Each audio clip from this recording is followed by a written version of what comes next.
¿Qué tal? Hago este vídeo hoy, grabo este vídeo con muy buenas noticias. Este es un vídeo cargado de buenas noticias y un vídeo que me apetecía hacer desde hace muchísimo tiempo. Siempre he defendido que tener la capacidad de llegar a acuerdos con los que no piensan exactamente igual que uno, que tener la capacidad de cooperar entre diferentes, era la única receta para poder desbloquear nuestro país, para poder hacer que España avanzara. Y hoy tenemos un posible paso de gigante. Mirad, Podemos y el gobierno del Partido Socialista hemos llegado a un acuerdo que me parece que es muy importante para los próximos presupuestos generales del Estado. Es un acuerdo que está lleno, después de más de una década de retrocesos en derechos, en los que la gente normal, la gente sencilla, el ciudadano de a pie, ha ido retrocediendo en salarios, en servicios públicos, en condiciones de vida. Por primera vez cambiamos la dinámica. Después de más de 10 años retrocediendo, empezamos a avanzar, a recuperar e incluso a ampliar derechos para la gente. Os hago una lista breve, pero iré poniendo más medidas del acuerdo al que hemos alcanzado en mis redes sociales. En primer lugar, el salario mínimo interprofesional pasa de 735 euros a 900 euros. Es la mayor subida de la democracia. Nunca antes, de golpe, se subía tanto el salario mínimo y se recuperaba tanto el bolsillo de las familias, de los trabajadores. ¿Esto para qué sirve? Bueno, de entrada sirve. Quien estuviera cobrando el salario mínimo ahora va a cobrar 150, poco más, 165 euros más a final de mes. De golpe, se puede hacer. Pero es que además, como sabéis, el salario mínimo es la medida a partir de la cual se miden o se empiezan a negociar ayudas o se negocian los convenios colectivos para el resto de salarios. Bien, fijamos un suelo por abajo. Nunca menos de 900 euros. Nosotros íbamos por 1000. En la negociación con el gobierno hemos sido flexibles y lo hemos dejado en 900. Pero no en el año 2020, como quería el gobierno. En el año 2019, ya, de inmediato. Si este acuerdo al que hoy hemos llegado se convierte en presupuestos generales del Estado, desde enero del año que viene, lo mínimo que cobra un trabajador que hace la jornada de 40 horas en nuestro país son 900 euros. Y a partir de ahí se empiezan a negociar los convenios colectivos, se empiezan a negociar las prestaciones o los aumentos. Esto no es una medida entre políticos, no es una negociación entre políticos, una discusión entre partidos. Eso significa que quien estaba agobiado o no dormía porque no sabía si iba a llegar a fin de mes, de repente, por un trabajo duro, por un trabajo honesto, va a cobrar hasta 150 euros más. Subimos el salario mínimo hasta 900 euros, la mayor subida de la democracia. Ayudas al alquiler.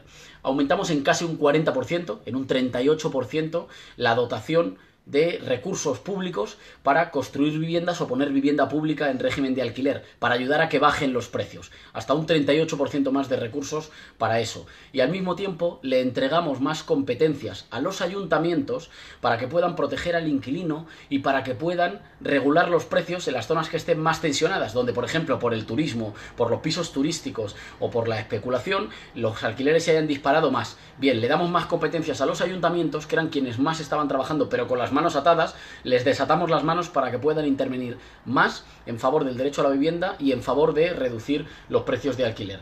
Subimos en 500 millones de euros la dotación para ayudas a la dependencia, que en muchos casos, a pesar de ser un derecho, no le estaba llegando a las familias por falta de presupuestos. Lo subimos para que no le pueda pasar a nadie que tenga un mayor a su cargo, un anciano o una anciana a su cargo, que se quede sin ayudas porque resulta que no hay presupuestos. En España sí hay dinero, pero hay que equilibrar la balanza, dejar de regalarle a los multimillonarios y empezar a ayudar a la gente que tiene necesidades y que más ha sufrido durante los años de la crisis. 500 millones más durante los años de recursos para la dependencia. La cuarta medida, permisos iguales e intransferibles para mujeres y hombres en caso de que tengan un hijo. Así que queremos hacer dos cosas. Queremos fomentar la natalidad, porque en España hace falta que nazcan más niños. Queremos defender la familia, para que formar una familia no sea un deporte de riesgo. Y eso no es hablar de la familia en abstracto. Es habilitar medidas para que tener un hijo no te suponga poder quedarte sin trabajo, que se reduzca el salario. Queremos facilitar la conciliación y queremos además que cuando se tengan hijos, la gran perjudicada no sea la mujer, que sea la que se quede en casa con la merma para su carrera profesional o para su salario. Los permisos tienen que ser iguales e intransferibles para hombres y para mujeres. Nos parece que era una de las demandas que nos estaba haciendo llegar desde hace mucho tiempo el potente movimiento feminista y ya era hora de que se convirtiera en ley. Para los autónomos, fundamental. Acordamos con el gobierno que los autónomos pagan según sus ingresos reales. Ya está bien de que los autónomos tengan una tasa de autónomos que no dependa de cuánto estén ingresando, de cómo les vaya cada mes, y paguen lo mismo el mes que les va muy bien y el mes que resulta que les ha sido mucho más difícil. Eso solo era una forma de asfixiar a la gente que está intentando echar para adelante con una idea o con un negocio pequeño o con cualquier emprendimiento individual. Los autónomos pagan en función de los ingresos reales que tienen cada mes. Eran los grandes olvidados de la política económica del gobierno de Rajoy. Ya era hora de echarles una mano y poner justicia en su situación. El IVA del veterinario pasa del 21% al 10%. Yo no creo que sea un lujo. Yo creo que estamos hablando de cuestiones de necesidad y por tanto no entendemos que se le grave con impuestos como si te estuvieras comprando un coche o un yate de lujo. Pasa del 21% al 10%.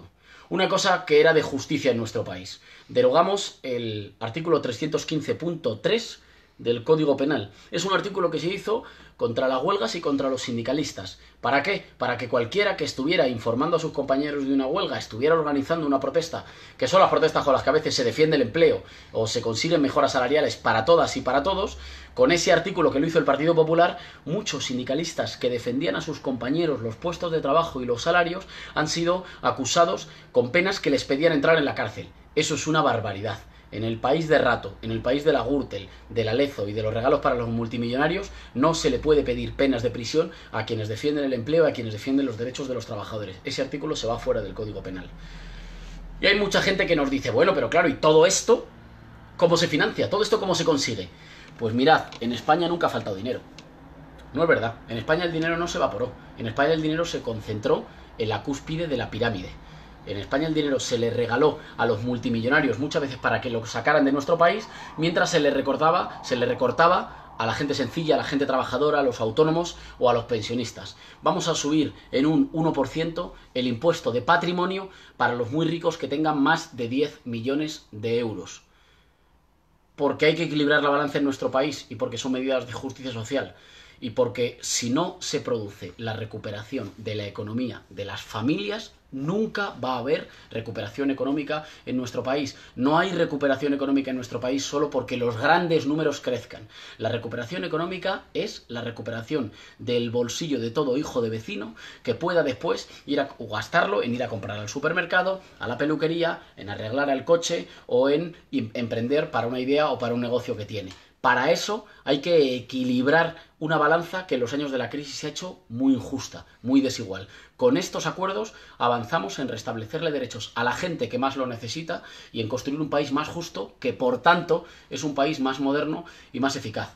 Para mí es un motivo de inmensa satisfacción. Es una muy buena noticia y avanzamos. ¿Es esto todo lo que queremos transformar en nuestro país? No. Esto es un comienzo, pero hemos llegado a acuerdos entre fuerzas políticas diferentes para ir avanzando, con sensatez, con pragmatismo, con la mirada larga, porque queremos construir un país mejor, más moderno y más justo, pero con la capacidad de ser útiles ya, mañana mismo. Si estos acuerdos que hemos llegado con el gobierno consiguen los apoyos necesarios, y yo creo que lo van a conseguir, y se convierten en presupuestos generales del Estado, estamos hablando de un salto adelante en modernización y en justicia social en nuestro país que va a beneficiar a quienes más lo necesitan, a quienes más golpeados han estado.